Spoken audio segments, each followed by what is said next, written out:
So okay, now we'll get into the security aspect of it. We're talk about the security architecture blueprint. So typically, how it is done. See, any directive in any organization, you want to do it, it has to come from the management, top-down approach is what you call it. Only if there is a management support for it can anything be implemented in an organization. So that is where the top one called as the stakeholders goals. So any organization, when you have certain policies, they will give an intent. They will give a policy statement saying this is what I want. I want my organization to be protected from all security risks and stuff like that. So that is the goal, and obviously why the management does is to protect their brand image, to ensure the interest of their shareholders, investors, etc. So from these goals, from the intent that the management have, stakeholders have, there is a team that would be there. So depending on what you're trying to do. For example, it could be the IT services, IT team, which manages the logical infrastructure. It could be administration team, which manages the facility. It could be the security team, which defines policies. So various policies, various procedures can get defined. So that is where you, based on this intent, these teams which are responsible for certain domains, as I can call it. Let's say here we are focusing on security. They will come up with the policy and standards that needs to be implemented in the organization. So every organization will have a policy, procedure on how that policy should be implemented. Step-by-step instructions will be there. How do you do this is, first, obviously, you need to do a risk assessment. Now, we spoke about risk assessment as to anything you want to implement. First of all, you need to understand what is the risk that you're facing. Only if you know what is the risk that you're facing, you'll be able to create preventive mechanisms, controls to protect from that risk. So based on this, you come up with a security architecture. So the architecture itself can have various streams. One is, it can be a process stream, a technology stream, and the governance stream. Here it's termed as metrics. The process stream is where SDL stands for software development lifecycle. Identity management, vulnerability management, threat management. So these are all processes that are defined in the companies. Not everything can be technology based. Sometimes, as I mentioned, if you take a person as an employee, now how do you find whether everything is okay? You do a background check. You do a police verification, etc. That's a process. There's nothing technical there. Second, how do you bind that person, saying, as long as he's working in the company, or even afterwards, that he doesn't take any confidential information out of the company? What is the binding factor? Make him sign something legally. Something called as a confidentiality agreement, commonly called as confidentiality agreement or non-disclosure agreement. These are something that are done. In fact, if you look at it these days, let's say you're taking a movie and they don't want the name of the movie title or the story to be published before the movie is released or before the authorized persons are allowed to talk to the public. Right from the actors, the people involved in the sets, everybody are asked to sign an NDA. These days, that's the thing. So these are things which are process based. Similarly, from the cybersecurity perspective, there are different things which can be process based. So you have a list of all those processes. You define those processes in the security policy and procedures. Then, obviously, what is it that you implement? The level of technology that you implement, the detailing on what is the technology going to protect. Is the technology going to protect data, applications, or some host or network? What is it that it's trying to protect? So that creates a defense in depth architecture. Last one is, you have all this. Somebody is implemented, somebody is managing. It's very, very, very important that you need to have governance mechanism. If you don't have governance mechanism in an organization, everybody will be doing things directionless. You won't be doing the way it's supposed to happen. So when there's a governance mechanism, what is governance? Somebody will review what you're doing. That's where metrics come in. You'll need to define certain parameters, and they will take all those parameters, plot it against graphs or whatever, and see how things are going. Maybe what's the level of how many attacks have come, what is it that prevented. There are various methods. How many people, if it's people related, how many people I've created, security, how many have got educated on security.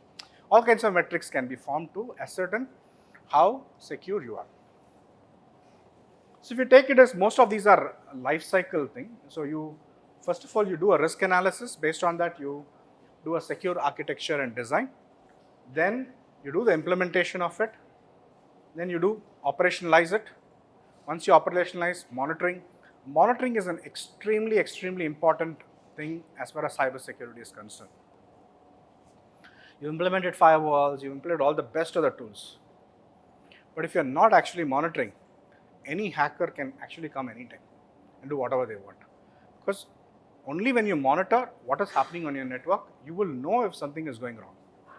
So monitoring is a very important aspect. Then all this feeds back. Whatever you're doing, monitoring, governance, that should actually feed back into the risk analysis to take stock of am I having new risks?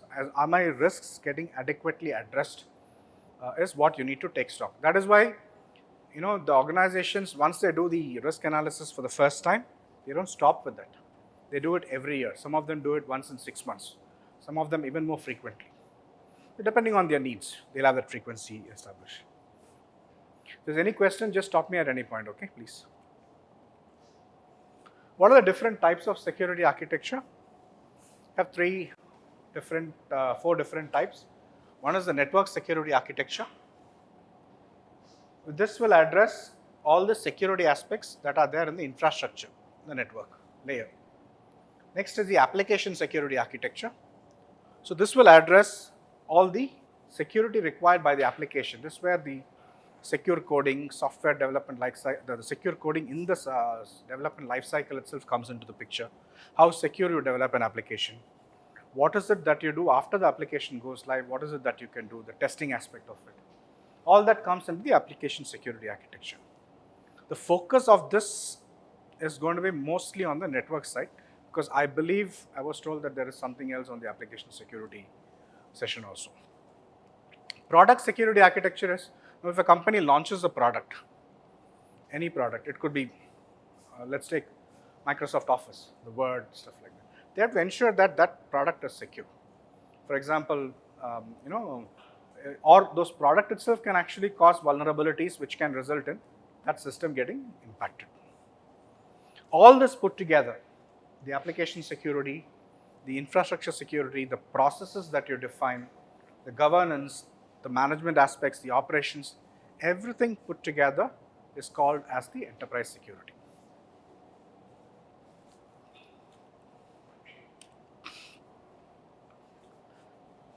This is just to give you a visualization of how a typical, this is a very rudimentary, basic secure architecture.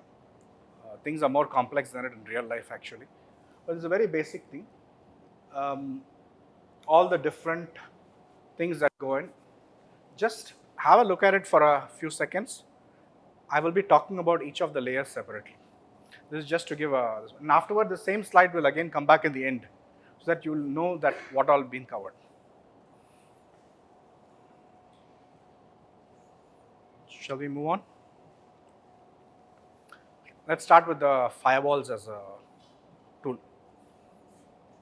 So what I'm going to do is I'm going to talk a few minutes about each of the different tools that we saw in the other slide, and what is it that they do, how they actually work, so that you get an idea.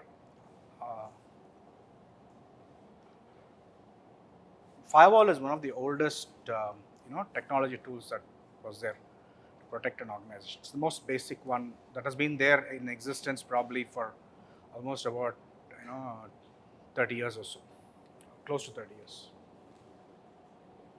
So what is a firewall?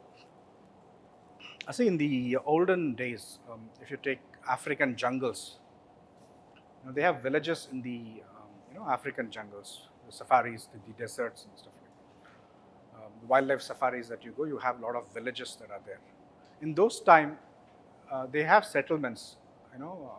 Each of them will have their own settlements, houses. In the night, what happens? A lot of wild animals roaming around. So, in order for them to protect themselves from the wild animals in the night, what these people used to do, they have a huge pit dug around the entire village. When you say a village, it's not like the village of these days. You'll have just 5 houses, 10 houses. Those are small settlements, small families living together, tribals there in Africa. So they used to have a small pit around it. And in the nights, what they used to do, they used to put a lot of wood in that thing and burn. Obviously, animals are afraid of heat, so they will not come inside. So then they will sleep peacefully inside. Huge thing. It's basically they create a firewall around them to ensure that outside threats don't come inside their secure perimeter. So that's the simple basic definition of a firewall. Now translate that same thing to a network. So it's the same thing like you have, I don't know how many are from Vellore? Nobody. Vellore itself. Okay. Vellore, there's a fort here. I mean, I've seen that fort when I was a kid. There's a moat around that fort. The same technique is employed by the forts also. They have water body around the fort, and they'll put crocodiles inside that so that people don't cross that water body and come and climb the fort. So something like that. So firewall, what do organizations do from the network perspective? They will actually put something called as a firewall as a tool, which you can use to deploy in the network and segregate it between 2 different networks. You can create certain rules in the firewall to allow what traffic you want to send out or what traffic you want to allow inside your organization.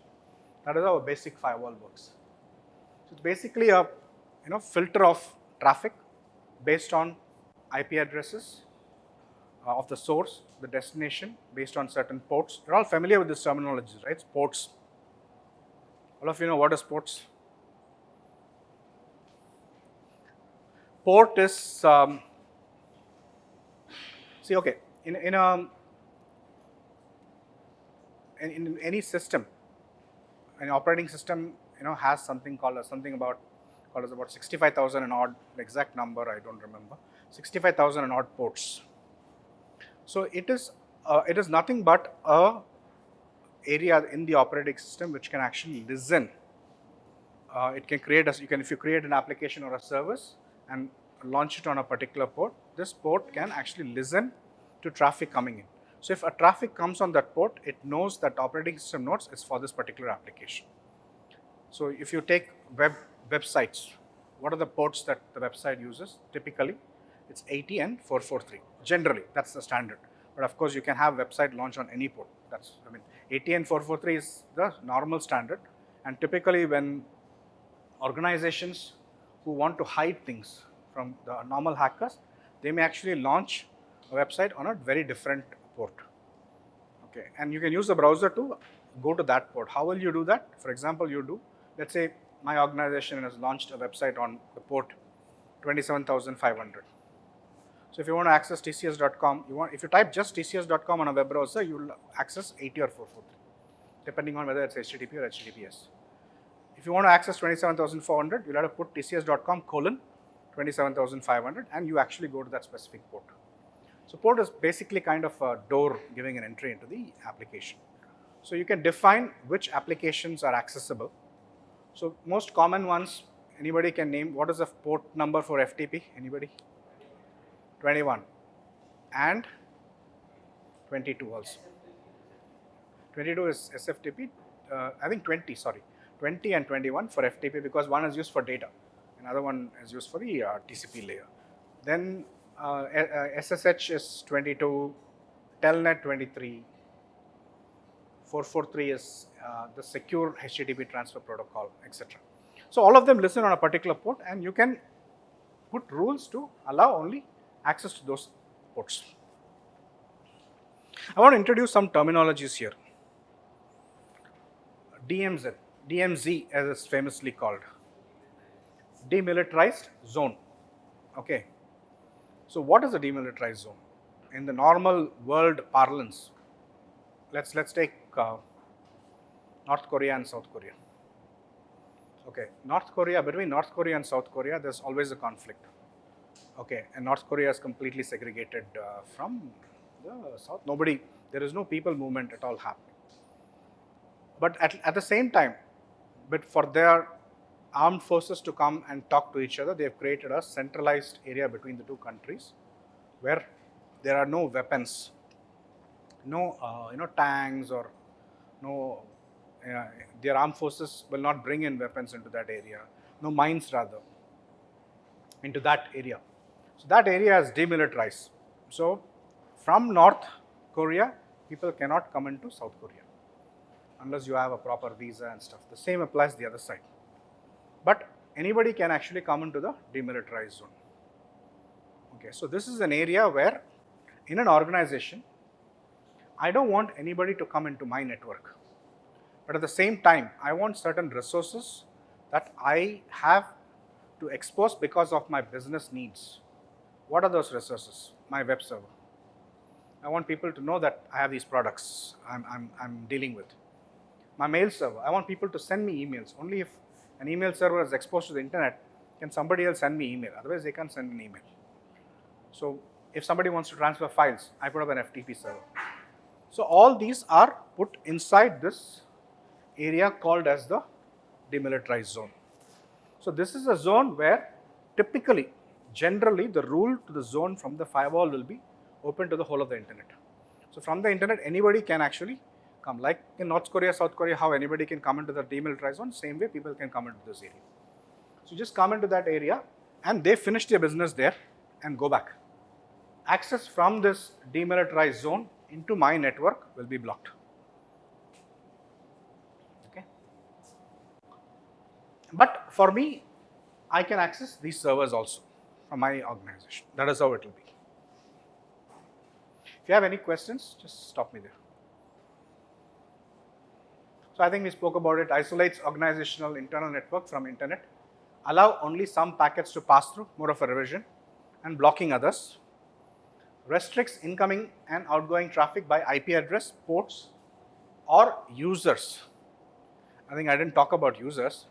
Users is typically when a firewall is also functioning as a proxy server. You know what a proxy server is? For example, you know the difference between private IP and public IP. Somebody else. I think every time the answer is coming from this zone, so let me choose somebody else. What is a private IP?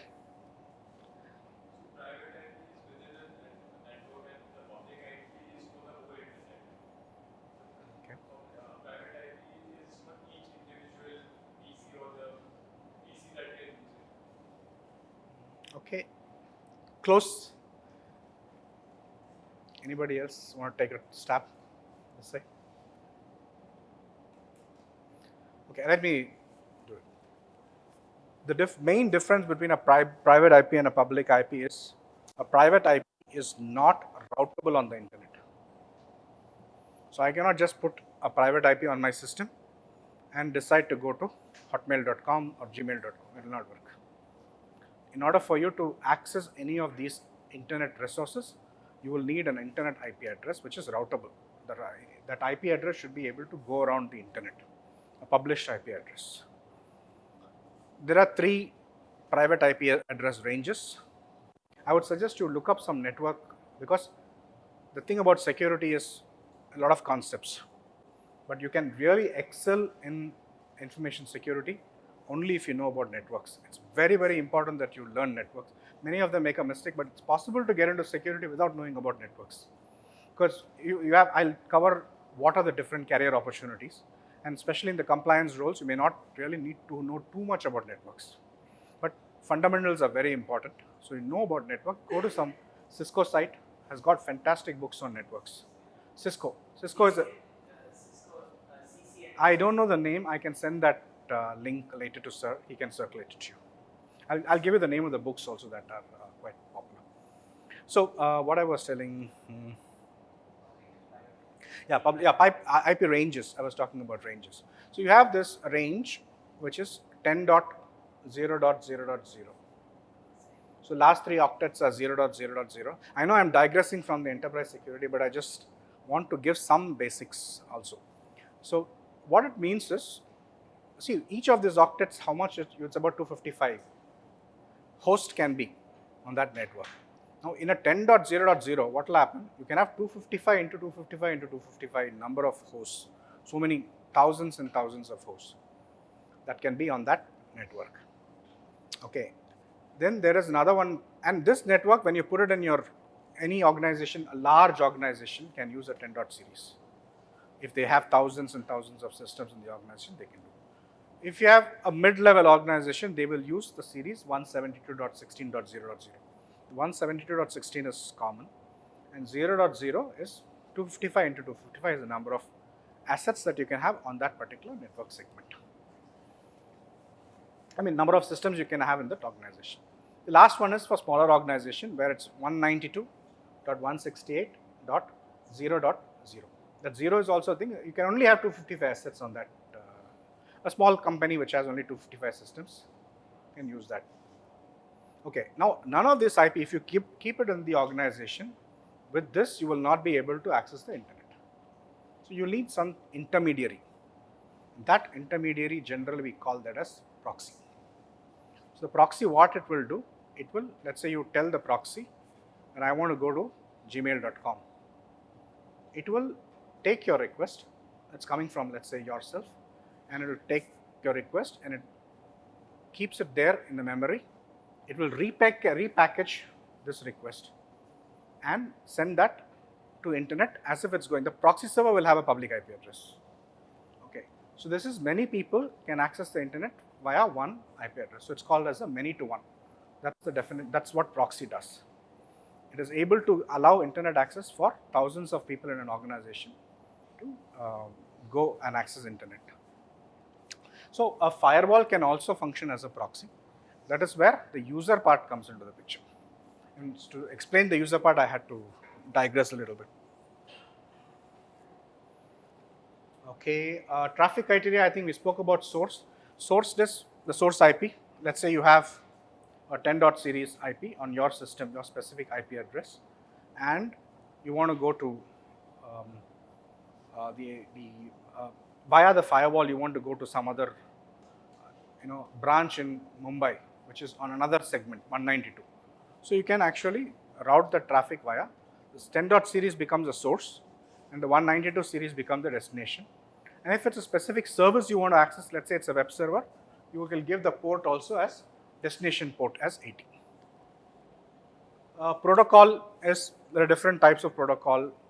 Most commonly ones used by the firewall as TCP and UDP type of protocols. I don't want to get into it. When you read that book about networks, all those will get explained. Or you can even give a range of ports. The firewall can allow. So all those various permutation combinations is possible.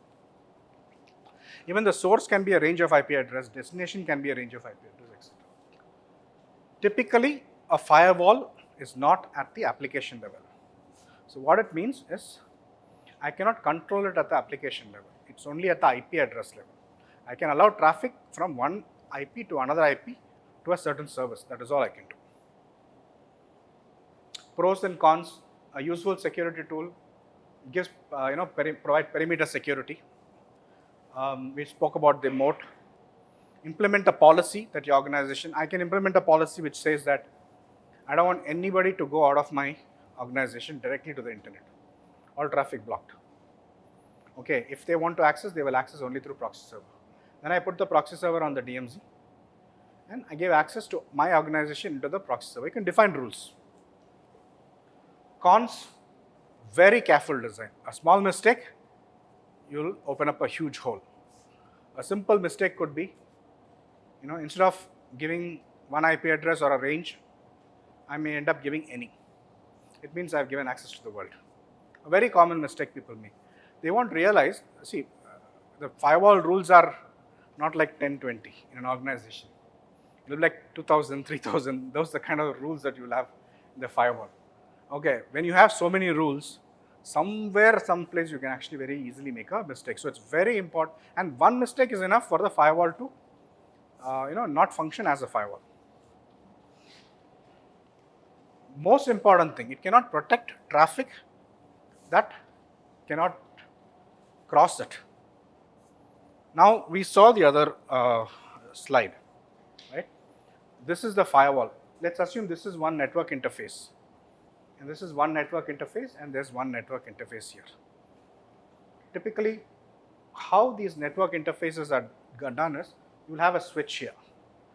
Okay, this router will get connected to this switch. Here it's very simplistic way in which it is portrayed with just two devices, but in actual reality, no organization will have just one firewall.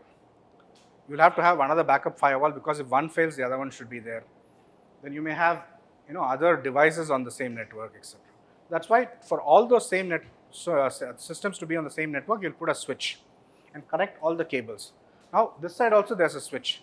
Now some very brilliant guy will come and take a wire on this switch and put it on this switch, and there's a firewall. This will cost 1 crore, this firewall. What is the point in having that? So that is what I meant by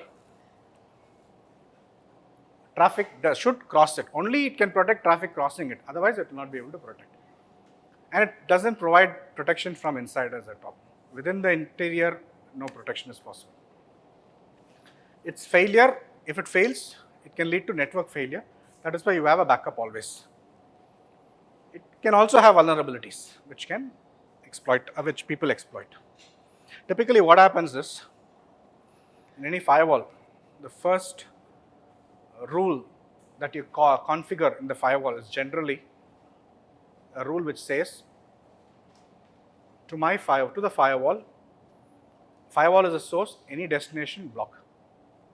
I don't want anybody accessing the firewall.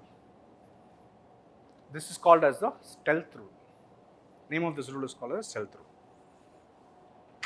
So you have to protect your firewall first, because otherwise, if firewall is open to anybody, then others can access it, right, and exploit it if there are vulnerabilities.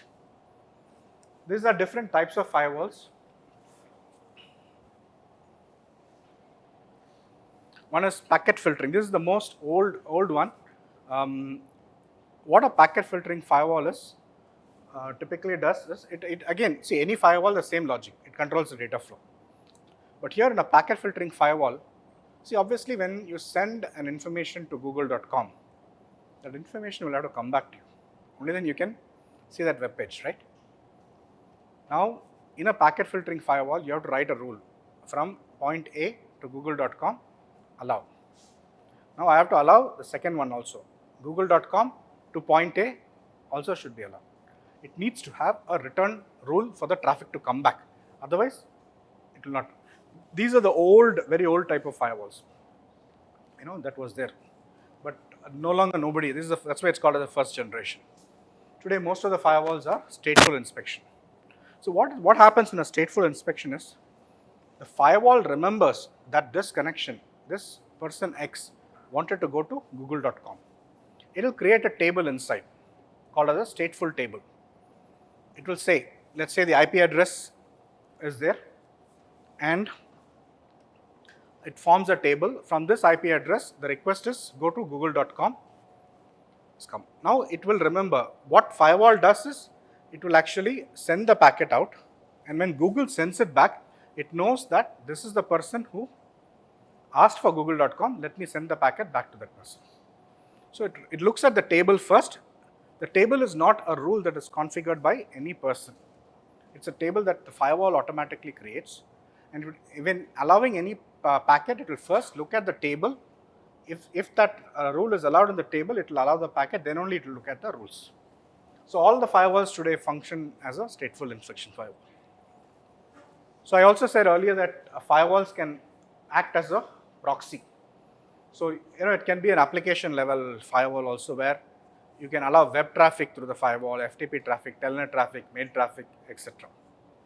Application level traffic can also be allowed. The last one is next generation firewall. Most organizations today actually, large organizations, they are very expensive. They actually use only next generation firewalls. So what happens, the beauty of next generation firewall is, so you have this HTTPS packet. Everybody assumes that this HTTPS packet is only a web browsing packet. It is actually a secure shell. Okay, it's a means of transferring packet from one area to the other securely, encrypted traffic. Now within this encrypted traffic, I can tunnel whatever other application I want. I can actually do an FTP within the encrypted traffic. The normal any other firewalls will not be able to detect, because there I have set a rule, allow port 80, port 443. So it will allow the web traffic, but within the tunnel, I will be tunneling a different application altogether. So attackers use that quite a bit. They establish a secure tunnel, and within the tunnel is how they do the transfer. And if you're having an FTP done, a different application other than HTTPS, the next generation firewalls will be able to catch that, even if it's within the tunnel. The next generation firewalls also these days come with URL filtering, where you can block. See, many organizations, when they have proxy, what they do is, it's impossible to block access based on URLs, because there are millions of them. So typically we block based on categories. We might say, we block all social networking sites. We might say block all public email sites, block all sports sites, because it's there's no security thing in that, but productivity impact. During cricket, if you see, there'll be a spike of traffic that goes from the organization to all the sports sites. So all those things can be blocked. So, or allow based on certain categories. So it's easier to do that. And firewalls are capable of doing it as well these days. And nobody generally, if you want to really implement a secure firewall architecture, obviously if you have a budget constraint, then you will have, this method, just one single firewall, all network interfaces on that firewall. But if the firewall gets compromised, your whole internal network will also get compromised. To avoid that, you can have two firewalls. This is the internet firewall, which is facing the internet. You can have your server farms in between, all your application related, websites, FTP servers, mail servers, DNS servers, everything here. Have another firewall which protects the internal network segment. So this is a better, more secure architecture. What is even more secure is, this can be a different make of a firewall. Let's take this as a Checkpoint firewall. Checkpoint is a vendor of a firewall. And this can be a Palo Alto or a Cisco. So that if you have a vulnerability on this and this gets exploited, the same vulnerability cannot be used on this, because it's a different vendor. So typically they'll have two different vendors also to make it more secure. This is to just give you an idea of how a firewall rule looks like. So I told you, right, easier, let's take this one, that's all complicated. So this is source, destination, service and action. Here I'm allowing the entire local network, that is inside network, access to any destination on the internet. I allow, what is this, FTP, right? Yeah, FTP. I want to allow file transfer to anywhere and accept. Always the last rule in the firewall is a drop rule. Only if you put that rule, basically it means that everything other than the above what is allowed will get dropped. But generally firewalls implicitly drop everything, which is not written explicitly.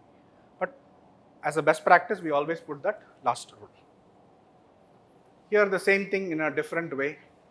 This is a source. This is a Cisco firewall. You don't have to really give this as an IP address, because it's a little cumbersome to manage. Typically what we will do is, we will create host name and give some sensible name, as let's say Paul, the system belongs to Paul, and I'll give that IP address so that it's easy to remember. Give a destination, maybe if you want to give Gmail, give it as Gmail and then put the IP address. So nobody will generally give it as numbers, but just to give you an indication how it can also be configured.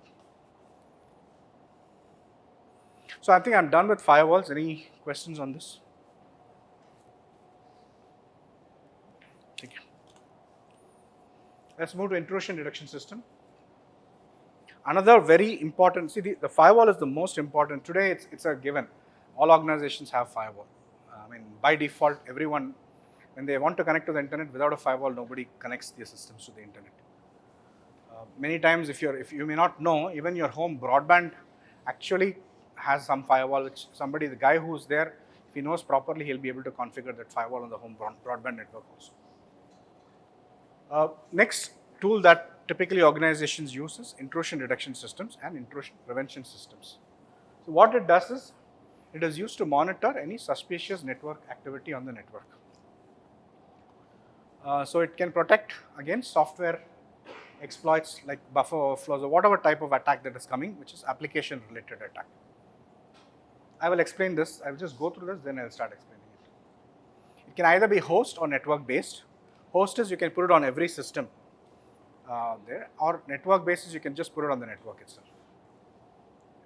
It's generally positioned at network boundaries.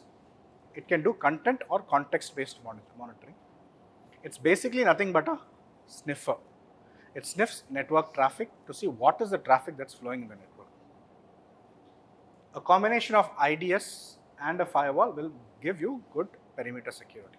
Today what's happening is almost all the firewall vendors build IDS, IPS modules as a separate module. Of course, it's licensed. We have to buy that module separately in the same box itself. Earlier, we used to, when I started implementing firewalls way back in '98, it used to be a box like this, a PC. I will actually install some, Sun Solaris OS or a Windows on that, and then install firewall on top of that. And this PC will have 2 network cards so that I can connect one segment internet to this one. That is how it used to be. Today, everything is appliance. They come with custom operating systems, and that's how these are. And those operating systems have different cards. One is firewall module card, IDS, IPS card. You can have proxy card. So various cards are there. That's how the things have evolved. If you want to experiment with some IDS, open source Snort is there. I think the other slide also had firewall, also IP tables. These are all free ones, open source ones. If you want to play around with, IP tables is by default available in Linux.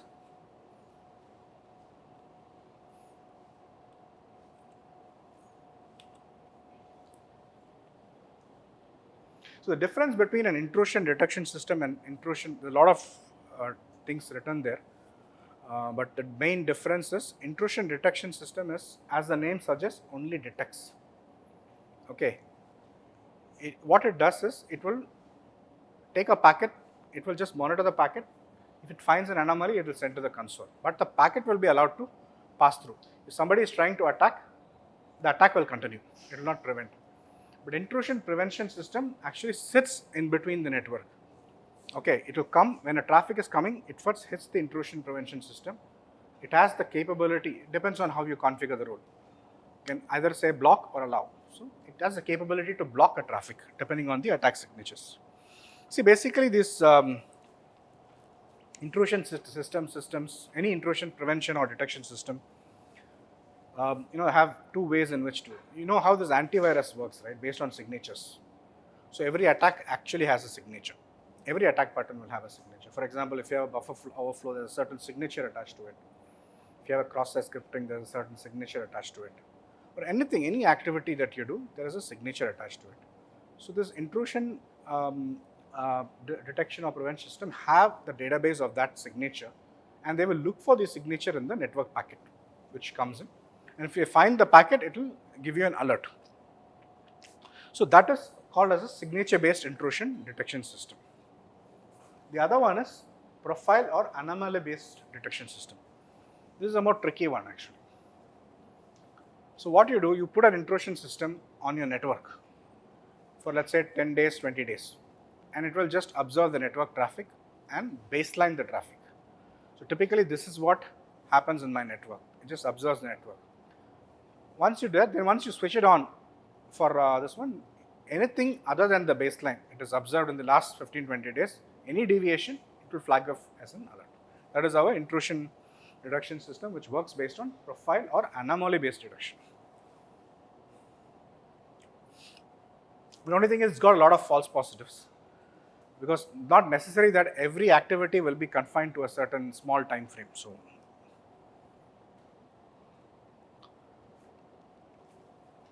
see, the thing about intrusion detection system is, today if you look at it, any traffic, 80%, 90% of the traffic is encrypted. It is rarely you see a HTTP site.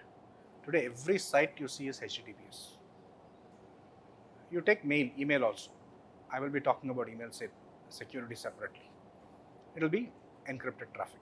Everything, even Telnet secure SSH, you do that. Everything has moved to encrypted. Now what happens when things are encrypted?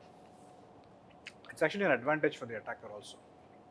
Because the attacker, the people who are monitoring the network will not know what is happening inside. Now I have a browser.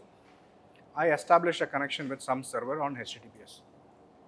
It goes through my firewall, it goes through my intrusion detection system, but it's actually an encrypted tunnel that's happening.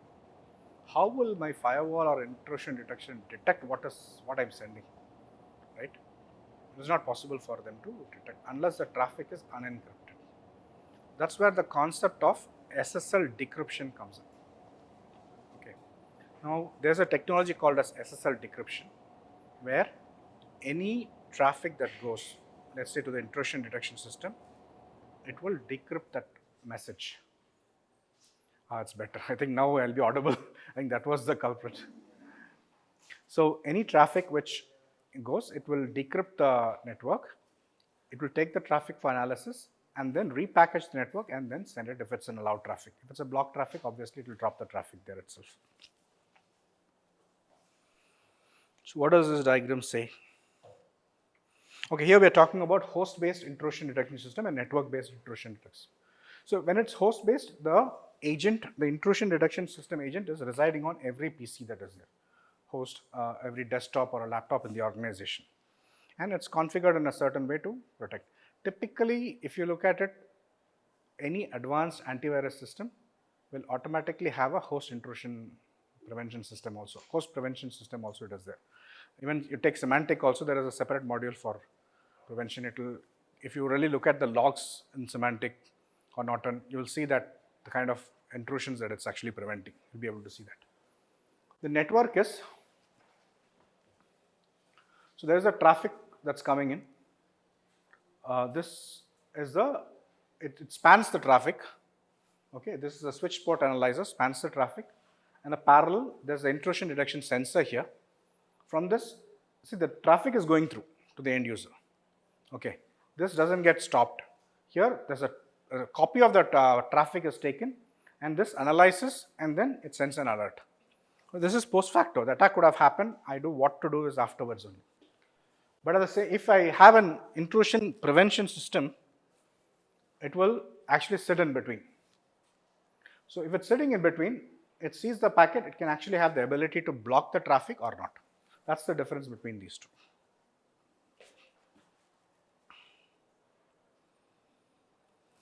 Another thing is now you're coming to architecture. How do you place it? Where do you place it? I think somebody was talking, I can put an intrusion detection system in the network when scan, right? You're telling something. Typically, we don't put intrusion detection, very expensive tools actually, these are. So you don't typically put it in the internal networks. You can, it's not that you cannot, you can. If you have a lot of money, yes, you can. But typically we put it in the perimeter. No, organization do actually. They do that. So typically it's placed in two different modes. One is, I'll go back to the other diagram so that it's easier.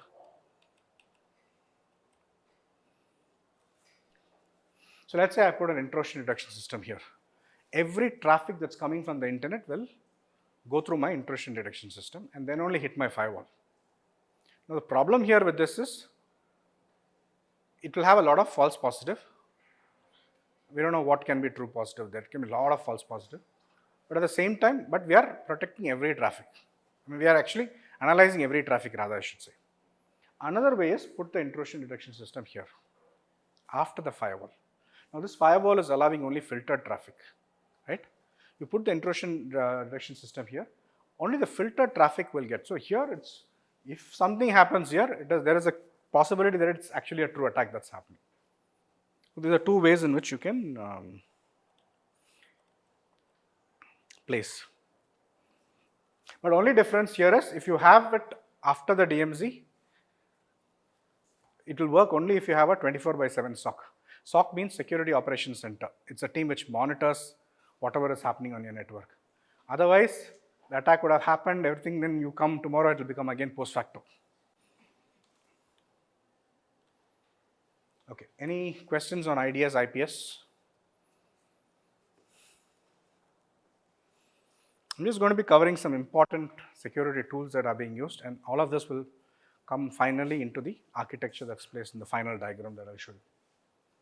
So VPN, I think we spoke about VPN, but I'll just still touch upon it. If you want to look at a free version, there's an OpenVPN, it's the most popular one that's used. Okay. So VPN is a system that is used to communicate using the public network. See, a public network is something which can, anybody can see, right? People can sniff through whatever the traffic is going on and stuff like that. So you obviously, if you're an enterprise, you want to make sure that your traffic is not visible to others, or you want to be anonymous for some reason. It could be, see, anonymity is very simple. I have a son who's currently 15 years old. Okay, when he was 12 or 13, I think, I don't remember. This guy wanted to watch something which is available only in Latin America. I told him it's not allowed legally. Then he did some research and came back and installed some VPN on the system and started accessing on his own. I was kind of shocked that, so that's another use case of having a VPN. So if a particular content is not available in India for you to watch, you can actually install a VPN and make the traffic flow through some other country where it is available. Netflix think that it's from coming from that country and give you that country's content. That's also another way of doing it. So this particular thing, there are 3 different types of VPN. One is for remote working. I think this became extremely popular after the pandemic started. Everybody went into remote working mode. Otherwise, most of them didn't even know what remote working was before that. And this became very popular after that. And today, even the infrastructure is still continuing in all the organizations that set up at that time. So what this does is you allow your PC. There is a small software that's available, which is installed on your PC called as a VPN client.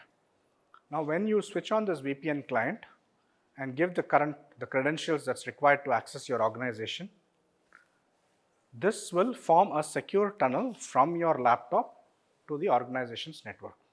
So basically, you can be part of the organization network itself, though you're sitting at home. You're physically outside, but logically you're in the organization. I want to introduce a concept called as split tunneling. We're going a little bit more detail. Anybody heard of this concept, split tunneling? So what it means is, now I'm sitting at home. I have a very powerful broadband. Now I have 10,000 people accessing my VPN system. Now, if everybody is coming via my VPN system and using my company proxy server to access the internet, it is going to not slow down my infrastructure. In order to avoid that, some companies allow split tunneling. Basically, what will happen, all the traffic associated with my company will go into this tunnel. But if the guy is actually trying to browse internet from there, it will actually directly take him via his own broadband, directly to the internet. So to do that, it's called split tunneling. There are pros and cons. A school of thought will say that's not very secure, but there is another school of thought that says it's okay. So pros and cons about it. Depends on your risk appetite again. Next is site-to-site VPN. It's getting boring? Okay, after this I'll tell a story. So site-to-site VPNs are, now I have a firewall here and my firewall is connected to the internet. And I have a different branch in the US. I also have internet there. How will I connect? Typically in the olden days, people used to get a leased line, they used to call it. A line link, a physical link from here to the US. Extremely expensive. Okay. And then it switched to something called as MPLS. There are MPLS service providers, the cloud kind of thing. They provide the cloud. You can terminate at their service provider here, and they will also have a similar cloud, slightly cheaper than the leased line. But then still it provides dedicated traffic connectivity. The cheapest option is I just buy an internet link locally. Let's say I'm based out of Chennai, I get a local internet link. The US, I get a local internet link. But using these two firewalls, I set up a VPN connectivity. So any traffic that goes between these two firewalls will be encrypted. Nobody else will be able to see that traffic. So I can have routing enabled in such a way that I, sitting in my office in Chennai, can directly access things in the US, but using public network, which is a very cheap way of accessing. Inexpensive. I mean, cheap can be used in the wrong sense, but inexpensive way of the last one is SSL VPN.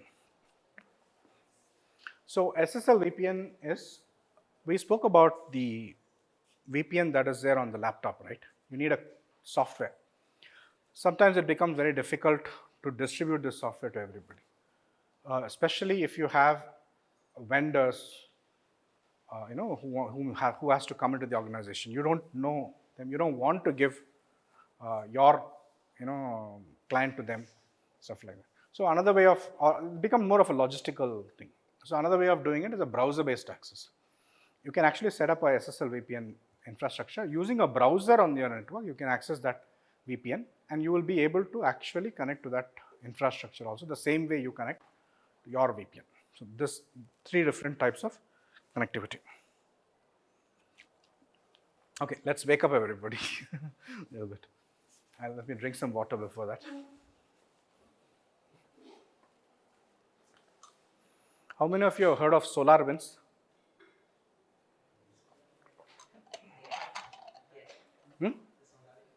SolarWinds attack. Yeah. Where? Where was it mentioned?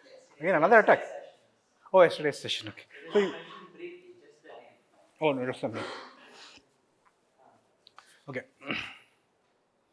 So this, I was talking about nation-state actors earlier, right?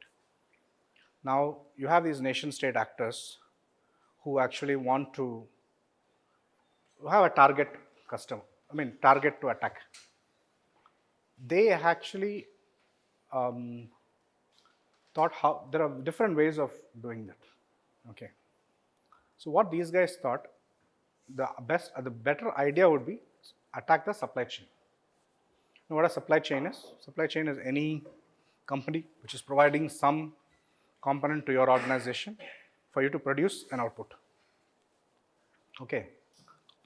So this is one way of doing it. Another way of doing it is for a nation-state actor to attack another target is typically the IT service providers have connectivity into the their customer environments to provide services. So these guys may try to attack the IT services provider, and using that their target is not the IT service provider, but target is the customer, the other side, the US or UK or Europe or whatever. So through that, they will try to access the customer. This is more difficult, because first of all, you have to break into this server where you'll have a lot of controls and then. So a group of people, absolutely brilliant attack. It was one of the most sophisticated, most light attack I've ever come across actually, SolarWinds attack. So see, for example, you have any tool for that matter. Let's take Windows or Microsoft Office. I don't know if you guys have done it, but if you have not done it, I would strongly recommend that you do it to enable auto update. It's a very simple thing that you do it in your system to enable auto update, which means that every time a patch is getting released, the system will automatically get updated. But there's a negative aspect to an auto update also. It will get automatically updated, right? So that any vulnerability will get plugged in then and there. So what these guys did, this SolarWinds is a tool which is used by multiple companies across the globe. Okay, this is all public information for your thing. If you just look at SolarWinds breach, I think it happened in 2020 December or something, I think, if I remember correctly. So this is used by thousands of companies as a network management tool, network management monitoring kind of a tool. And many of them directly plug into this actual SolarWinds vendor so that they can get the updates automatically. Okay. Now what this attacker did, this attacker actually targeted SolarWinds, and they see whenever any software is made, the company that is making that software digitally signs that software. Okay. And when you do a digital signature of that software, Microsoft or any other OS which is installing that software knows that it is digitally signed and it's from a legitimate person. So they actually went to the extent of using the actual digital signature of SolarWinds. Somehow they got hold of that after having breached SolarWinds, and they used one of the patches, regular patches that is being pushed, embedded their Trojan inside that package, and just simply put it on the SolarWinds server. They didn't do anything else. Just overnight, when the patch got released to all this 10,000 people or whatever, every system that this patch was released to got compromised completely. This is the most advanced supply chain attack ever happened. Every system got compromised. It is a very devastating attack that happened. And you look at the sophistication. I just wanted to highlight how the sophistication can be done. So really the planning that would have gone into, the kind of resources, those guys must have been really ace programmers, top-notch creams, but used for a criminal purpose. That's the only difference that is there. So more stories later. Let's proceed just to wake you up. So we used to have, whenever you buy any laptop or even a server or anything, earlier the most mandatory thing was the antivirus. Default, that become a very basic hygiene. But actually, if you look at it, antivirus is really not enough to protect the kind of sophistication that has come into the attacks these days. Antiviruses are generally based on signatures. So unless you have that particular signature, it's not possible for the tool to detect. That's where the advanced system comes in. This is called as the endpoint detection and response system. This is still not used by many companies. Very few companies use it, very expensive also to use it. So still in the nascent stage. I mean, at least from the usage perspective, at least it is not used by the end users yet, not fully. But I will tell you how you can enable it on your system. So what this is a very highly sophisticated tool where it's a very small engine that sits inside every laptop where it's installed. So it actually doesn't look at signatures. Though it is capable of handling signatures, it doesn't look at signatures. But it knows the attack pattern. It has information about all the different ways an attack could be made. So that is where this concept of indicator of attack comes in, the last line that you see. Okay. So this is where why we call this as in combination with next generation antivirus. So even if you have an unknown virus, a new virus that's being developed, which doesn't have a signature, because the tool is designed in such a way, it knows how typically a virus program gets written and how that a virus program attack happens. It actually has all the indicators of attacks programmed into it. So whenever somebody tries to come and do an attack in your system, it knows all the different common one and it will try to block it. There are various ways in which you can take an action. It can automatically block it, or it can send an alert to the person who is monitoring the system to take action, do whatever they want to do. Typically what happens when a hacker gains access to your system, let's say they got into your system, they will try to, most organizations will log into a system as a normal user. They won't have admin rights. They will try to do some privilege escalation. And they will try to steal passwords. And what happens, because you're a normal user, at some point, some admin would have logged into your system. Even for setting it up, they would have had to log into your system. Now, how this Microsoft OS works is, if you log into a particular system, if the guy has logged in once, that hash, the passwords are stored as hash. Okay, that hash gets stored inside the system. Okay, now the attackers, what they will try to do, they will try to do a hash dump. All the hashes that are stored, they will try to take a dump of that hash and steal it and go. They will use another processor to compare the hash with known passwords and try to crack it and try to get inside. That is how the attackers try to do. So this tool is capable of, when somebody is trying to do a credential dump or a hash dump, this tool is actually capable of finding that level of detail. I think somebody was talking to me during the break, and I think I wanted to talk about how a prevention can be done. So this is one of the key tools where you can actually prevent these attacks from happening. Anything on this? Okay, I forgot to tell how you can do it. There is something these days, something called as Microsoft Defender. You'll have to enable Microsoft Defender for this feature. Once you enable it, it will start. The basic version also has, the home version also has some kind of EDR capability. So that will automatically get that feature. Sir, what about non-Microsoft systems? Non-Microsoft, I don't think so there is any free version. No, there might be free EDRs. You search for open source EDRs. I think there are free EDRs also available. You use Ubuntu, is it? Which one? Okay, let's move to email security. What is the time? 12:20. Just a few more slides, so we'll wrap up soon. And then we'll get into a question and answer session afterwards. So, see, email is another point of entry for every organization. You can attach files. Without thinking, people will open the, and these days you can actually make it look like the email will come as though somebody in your organization is sending. Basically something called as, concept called as spoofing. Okay, they will make it look like that, and they will send that as if it's actually coming from within your organization, and then the email will get delivered. So if it's a trusted party, obviously you'll open it. It could be an Excel file with some macros built in. You can simply download some tool, or it could be a PDF file which has some embedded malicious program which can get into your system. It's very easy to do it. So that's why there's more and more sophistication that's come to have an email filter. What are the security things that you can?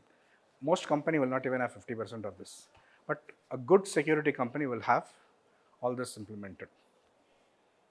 First thing is spam. That's a nuisance basically, nothing but nuisance. Okay, but if you have a good spam filter, you won't have even one spam entering your email. It will get blocked at the email gateway itself, at least in the organization. You look at Gmail, you see the amount of spam that comes is huge. But still it's improved from before, but still it's not as good as it should be. Then they also have advanced malware protection. So any file that is coming in this, they will take the file, they can take the file to a sandbox environment, to another environment, explode the file to see if there is a malware, and then the file gets tested. If there's no malware, it will pass through the mail. It also has options to look at URLs. It will even check if the URL is malicious or not. Look at the reputation of the URL and then take a decision. If the URL is not reputed, if there's a problem, it will replace that URL. It will send that email with something else in the link and then send it across for the user to decide. Profanity filter has got nothing to do with security. It's more of a similar thing like spam. It's a nuisance. So you won't believe the amount of mails that can come with all obscene words into an organization because somebody has got some beef with some people. The amount of words to the employee, some employee, they somehow find the address. Next one is TLS, Transport Layer Security. So now there's a 1.3 version also. That's the latest version that's come. But most organizations have kind of done with at least 1.2 is the basic that you need to have. The transport layer security is where an organization accepts an email only if it is encrypted, so that it knows that it's coming only from a proper source. So many organizations follow it by default. Some organizations, what they do, they don't want to miss business, because of which if it is not coming encrypted, then they will reduce the thing and they'll still accept saying, okay, let me accept it. So that kind of configuration is also possible. So that's the last line. In case the other party has a lower TLS version, it scales down as needed.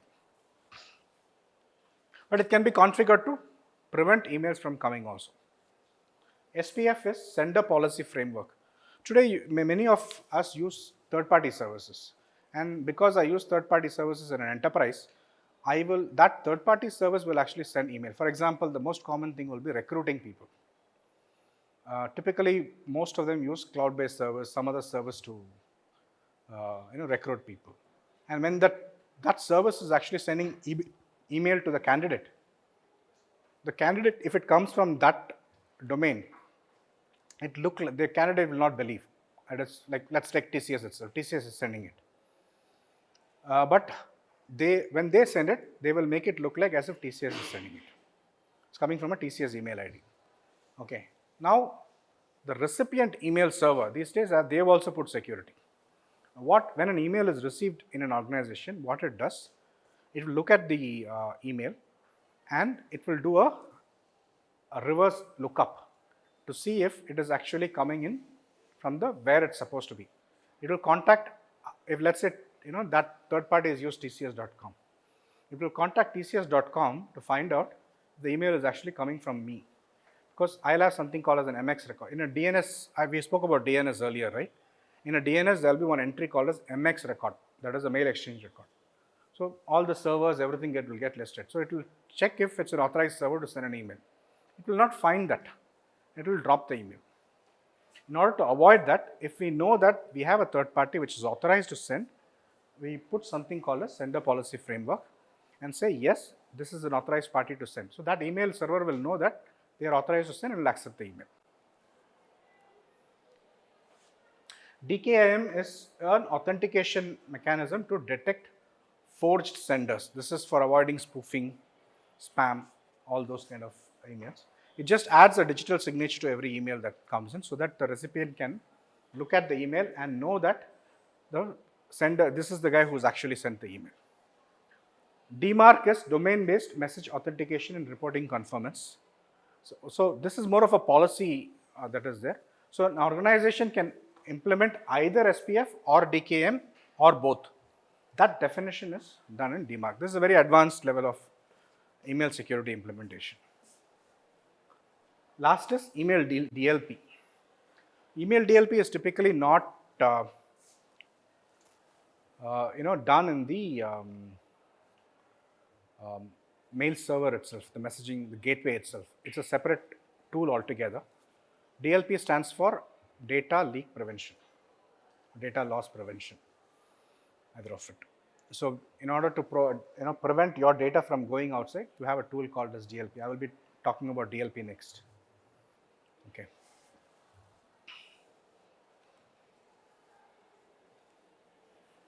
So let's start with a story here.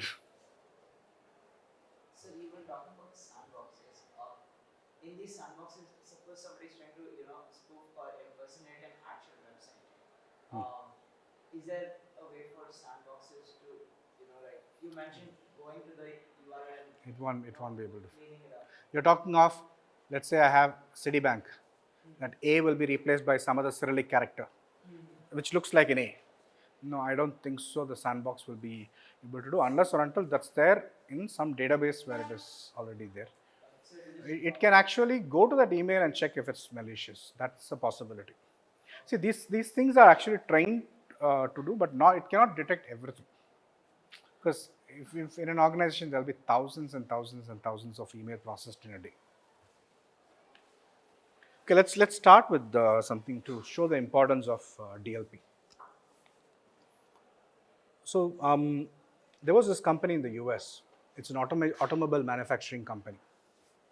They manufacture cars. They design cars also. So they realized that their designs were getting stolen out. They had all the controls. USB is not there. When people come in, they check whether they bring in USB, so the data can actually not be taken out. They have this and all this stuff. Which email is going out, it actually checks what email, where it's going, all that stuff is done. But they realized that their designs are getting stolen. They tried all possible investigation from their end, but they couldn't find out.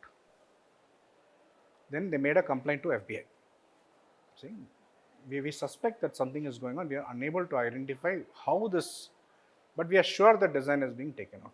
We are unable to identify. Then FBI did a thorough investigation, looked at everything that they had, and finally zeroed in on one culprit. And they caught him, saying this is the guy who's sending designs. He was actually sending the designs. Now, how this guy was sending the designs is, he was embedding that design inside the white. See, in every file, you have something called as white spaces, empty spaces in the file. He was embedding those designs in the white space of a picture and sending a picture like regular to some email ID he had created as a picture. And DLP does not have the capability of actually scanning a picture inside what is inside the picture. And it was bypassing that, and then it was able to get delivered. Any idea what is the name of this type of data breach? This was very famously used by Al Qaeda to communicate secretly. Steganography. This type of a breach is called as steganography. Finally, they found him. So what is DLP? So DLP is a technology used to discover, monitor, protect information leaks from the organization. It is more of an inside to outside. This has nothing to do with external threat. It's all purely internal threat related thing. Okay, so if somebody, before you implement a DLP, you need to find out where your data is stored. What are the mechanisms in which data can be taken out of your organization? Typically, what are the mechanisms? There are three ways in which data can go. One is you have your laptop, desktop. There's a USB drive in that. You can take the data out through that USB drive. Right? That is one way of taking or any of the ports that are there in that.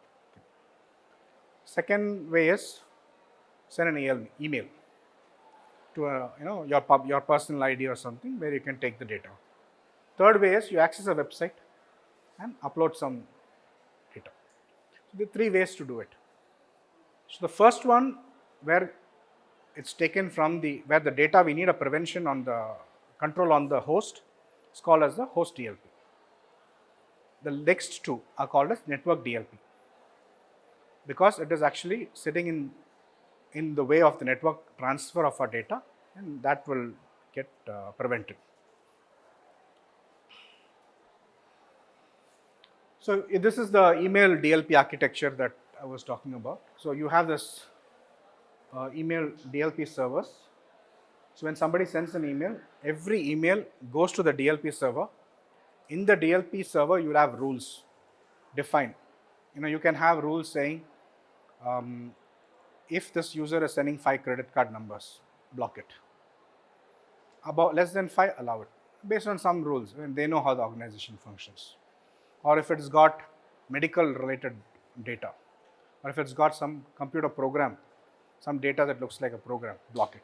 All those rules can be written in the DLP, and based on that, it will take action.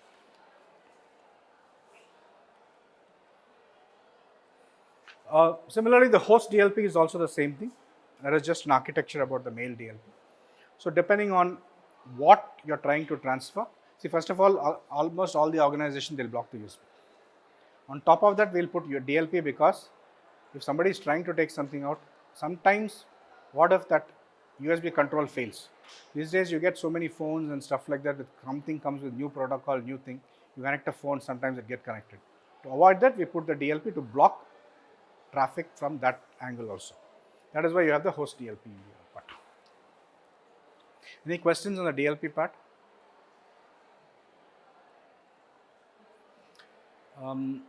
Next one is, see, we were talking about various tools that are there. What else is left out? One second, let me see. It's almost done. Last couple of slides. So, if you look at it, you take the defense agencies, the Army, the Air Force, or Navy people. how they find out about what is happening from their enemy side, the other side. They try to gather intelligence, right? That is what typically the defense folks do. And here they may spend some spies, they may have some informers on the other side who might communicate with them, give them inputs on what could be happening on the other side. Typically, that is how this one. So that is intelligence gathering. Similar to that, in the organizations, we also need to gather intelligence. So we call that as threat intelligence. So typically, all these attackers that they have, generally there is some kind of a signature that is, when I say signature, it's not exactly a pattern or something. Typically, it is done from some particular URL. We're talking about that command control, C2 servers, right? C2 servers, any C2 server will have an IP address or a URL where people are reaching out, right? And when they download these programs, that program, any file, you can get a hash out of the file.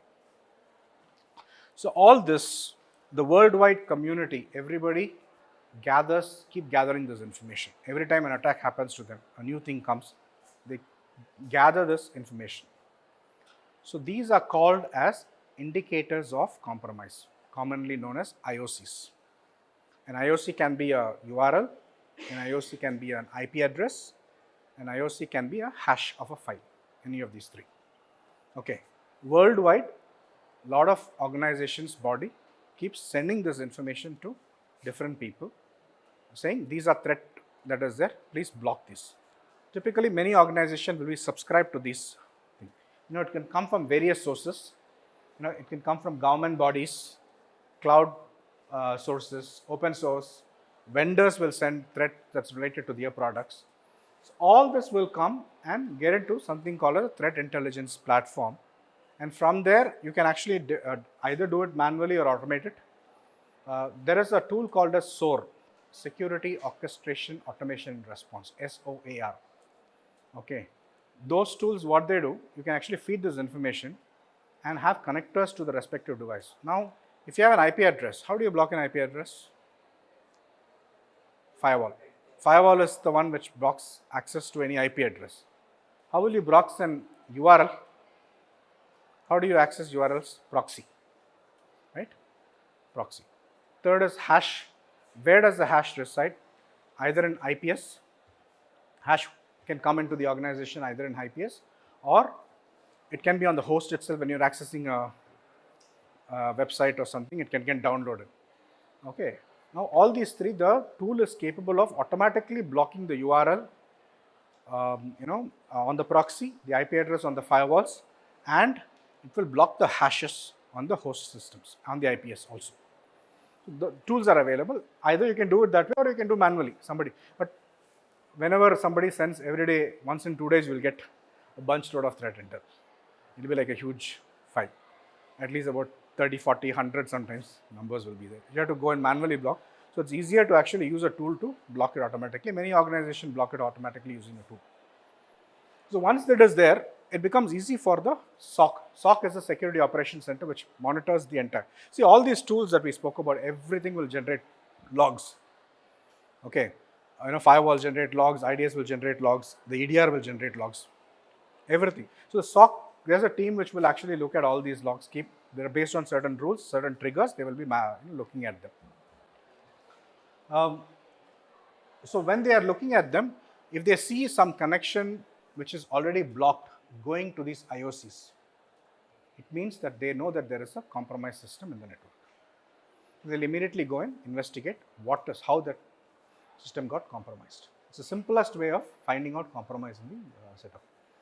Many times the threat intel comes, let's say it comes today, but the compromise might have happened 1 month back. We don't know.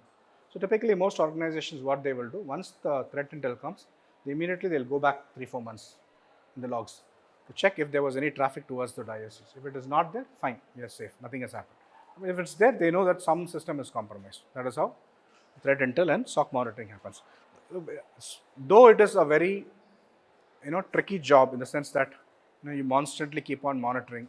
This is a job which is very high fatigue. Okay, because you keep looking at alerts the whole day.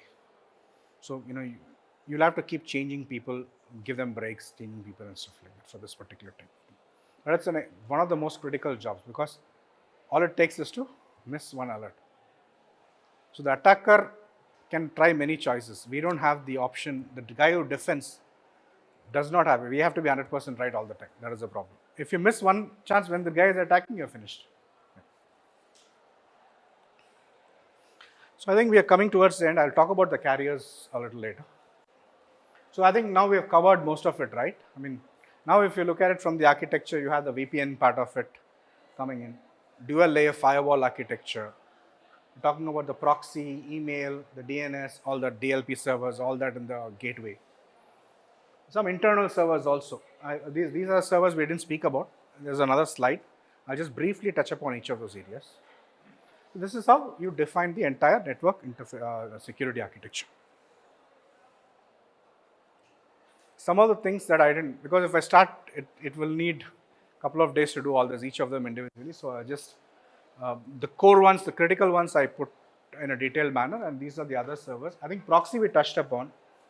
SIEM, Security Information and Event Management, is the tool which the SOC team uses. So this is, see, all the logs are collected from different sources, and all the logs will be brought into this is something called as SIEM. In the SIEM, you can actually write rules, correlation rules, okay, and then that rules can be monitored. It's impossible to monitor what is happening in the log individually. You need to have some kind of an intelligent mechanism to do it, right? For example, a simpler one would be, a rule could be like this. I suddenly found access from a person who left the company. What was the need? Which means that somebody else is trying. The guy is no longer in the company, right? So it could be a rule like that. So that will look into multiple databases, right? Look into the HR database where the guy has left the organization, and also look into the system access and compare these two rules and do it. That is so. That tool takes care of that. And obviously, there are a lot of data which needs to be stored securely. So you could have an enterprise encryption platform to store all of them securely. We spoke about proxy servers already, so I don't want to get into that. Network access control is, we briefly touched upon the point where people can bring in devices. And I always kept telling only about USBs. But what if I bring in a personal laptop, right, to connect to my network? So there is something called as network access control, where every port in your organization, Ethernet port in your organization, can be configured, policy defined in such a way that only an authorized corporate laptop can be connected. If you can bring your personal laptop and can get it connected, you will not get an IP address to work. Information rights management is basically DRM kind of thing. Now you have Spotify and stuff like that, right? You have music. So digital rights management. What it does, you will not be able to download that and listen to it on some other device. You need Spotify to listen to it. You can download, but you will need to do it only within Spotify. You can't do it outside. How do they do it? Is by using digital rights management. So even in the organization, any file that you have, file that you want to send, you can actually protect that with certain signatures of the organization and make sure that file is accessible, readable only to those people who need. In fact, you can send it outside the organization also. You can put controls like, you should not copy from the file. You cannot print that file. And after 10th of December, the file should not be accessible by that guy itself. All that controls you can put. Information rights management. So now, when you're retiring, systems from your organization, you will need to securely erase those systems. Or let's say you're giving one laptop you have to another person who's probably in some other different role. You could be in infrastructure, that guy could be an admin. So you need to securely wipe whatever is there. Now we all know that if you simply format a disk, forensically you can recover all the data. Everybody knows that, right? So in order to avoid that, we actually employ some mechanism called as securely erase it. Basically, there are two different ways. If the device is no longer going to be used, let's say the hard disk has got faulty and it cannot be used again, you simply run it through something called as a degausser. It's basically an extremely high magnetic field. Okay, it generates a huge magnetic field and see, hard disk is nothing but a magnet that actually handles the data. So it will actually reorganize everything and everything gets wiped out. That hard disk will never be usable again. Okay, so that's a degausser. If you want to really permanently destroy, or if you want to destroy things like CD, which you can't use a degausser because it's a plastic, you can actually have to shred it. And there is a definition defined by Defense Department in the US. It's called Orange Book, which states that if in order for something on the CD to not be readable, it should be cut into 1/8 of an inch. That's how they found that things will not be readable. So you need to shred the CD or a tape. Then you have other laptops itself. If you want to use it again, there are tools to securely erase whatever is there. Basically, what it does, it will write over the entire hard disk. You can define how many times you want to write. Typically, the Orange Book says, the DoD Orange Book says 7 times, but we have found that even if you do it 3 times, the data is not readable. We have done it 3 times and tried forensics, it's not readable. So it depends on the risk appetite of the organization. But sir, usually hard disks and even SSDs have internal hardware distinct. Like we learn this in our operating system class and hardware classes, where you won't write into the same sector repeatedly to prevent that sector from basically being yeah. So even if you overwrite the entire hard disk with zeros, it's just going to write to This will override that control. This tool will override the operating system control and make sure it is written right from the 0th sector to the last sector. The tool is designed that way. Radius and TACAC servers are servers that are used by the network team for authentication to connect to different network devices securely.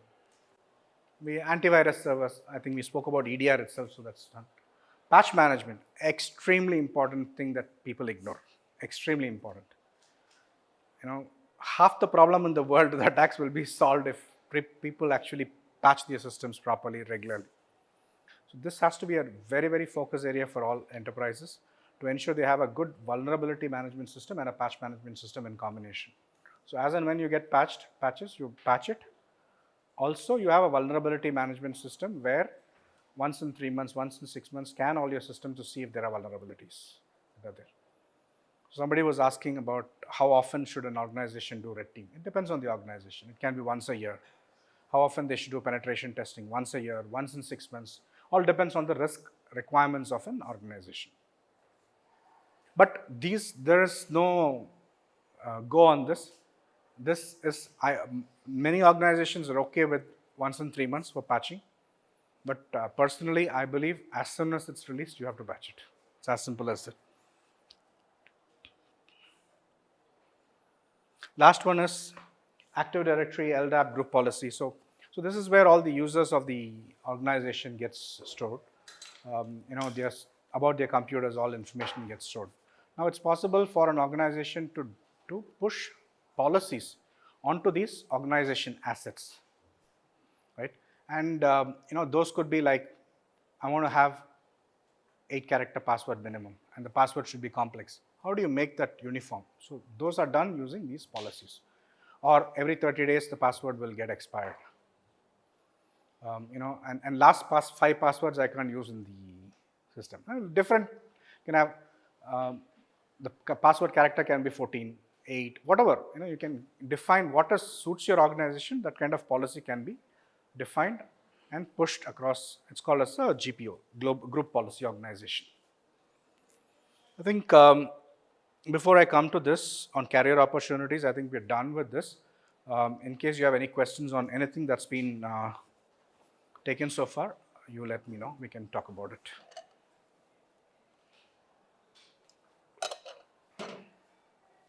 No questions? So the last slide, yes.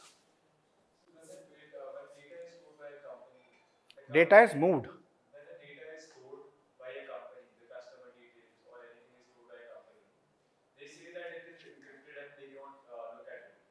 The company itself cannot look at the data. So No, then how will they do work on that? See, it can be encrypted. It can be encrypted. But there will be certain set of people who will need to. Okay, you finish your question, then I'll answer. For example, when WhatsApp says that the text that you're sending to the other person it is end-to-end encrypted, the WhatsApp itself cannot read it. So does it really happen that even the company cannot read it? Because when FBI or any law enforcement agency asks for data that for a particular person, they are able to give it to them. So do we really believe that? Okay, when you're talking about WhatsApp and stuff like, let me answer this question because you spoke about the company also, about the encryption. So I don't know if you refer to the company as WhatsApp or you refer to the company as enterprise company. Because in an enterprise company, if you're storing something encrypted, there will be a set of people who will need access to the data. They will need to see what the data is. At the same time, majority of the company would not be required. So there will be somebody who will need to have access to the data and they will be able to decrypt that data and see that. That level of accessibility will have to give. Okay, there's no point in having a set of data, encrypting and putting it where nobody can see, then there's no point in having that at all. So in enterprise, that doesn't work. But I think your question is more about WhatsApp and that kind of tools, right? So yes, I want to use the word claim. Okay, WhatsApp claims that they use end-to-end encryption, which may be true. I'm not saying it's not true. But you look at it this way. They are sending a message. Let's say I'm offline for, let's say, 1 day. But I do still get the message after I become online. What happens to this data? It is getting stored somewhere in one of your servers. So it is stored somewhere, someplace. So I don't know whether, yeah, the data might be encrypted, but they are the ones who did the encryption. So obviously, when they have done the, they are the ones who are using the same key. They may have. I don't know how WhatsApp encryption per se works and how they make that, but they are the ones who did it. So obviously, they'll be able to decrypt the data. If you cannot say that they won't have access, that's one thing. Second thing, from WhatsApp perspective, there is something called as safely storing things on the computer, on the cloud. You can create a backup on the cloud. You have to be very careful when you do that. Okay, because WhatsApp, that file that gets created, I forgot the extension of that file that you create, that file itself is not encrypted. If I take that file, I will be able to actually put it in another system and I will be able to retrieve whatever WhatsApp message you have. Now, when you transfer this data to the cloud, it means that you are allowing cloud. I don't know what security you have in the cloud, right? Somebody can take that data and read that data and do it. But there is a feature where it takes a very long time. I tried that. If you want to put it in a cloud, you can encrypt the data and then transfer the data. But it's painful. It was taking so long. Of course, my data, because when I was trying to transfer phones, I thought, why not encrypt this data and put it in the cloud and then take it back and delete that afterwards. But then I was not able to succeed in that because it was taking too long. I got frustrated and I just canceled that whole thing. So it is possible. I think there was this famous case also. I think Radia or Nadia, Radia, I think, Radia tapes or something like that. Or even this Sushant Singh's case also. I think a lot of WhatsApp messages were floating around in the media.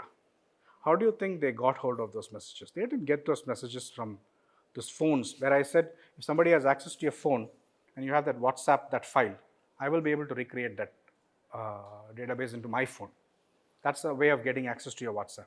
But they didn't have access. But obviously, there was this cloud storage is the only way I could think of where people actually access the file which was not encrypted. And simply they could have, decrypted that. I mean, used that file to restore the WhatsApp. Sir, but you have these sort of compliance requirements like PCI DSS for credit card data, HIPAA for medical data, and there are these systems that can to prevent data leaks, right? So how do you go with compliance and also make sure that there isn't any? So okay, all these standards, whether it's PCI DSS or HIPAA or any of the standards, they have a set of requirements that they give, saying if you meet these security requirements, you will be compliant to the standards. So for example, in PCI DSS, you have a requirement that you need to have a firewall. There are about 10 or 11 requirements, core requirements that are there. There is also one requirement which is very unique to PCI DSS, called as file integrity check. Okay, file integrity check. So every organization who needs to be PCI DSS, why you go for the certification is because you are required to process credit card data. And only if you have the certification, you're allowed to process credit card data. That is why organizations go for that. So organizations do implement controls in order to meet all this requirement. The only difference between the PCI DSS and other requirement is PCI DSS is kind of more like a black or white. It is there, it's not there. Not there, it fails. Control fails. So you have to have it. But other standards, if it is not there, is there a compensating mechanism which they have implemented, the organization implemented to fulfill that requirement is what they'll see. But PCI is kind of black and white types, generally. I don't know if something has changed in the latest version, but that is how it is generally. So you have this file integrity check is one additional thing which I have not generally come across in other tools. But I think the latest version of ISO 27001, which is also a security framework, does mention something about file integrity.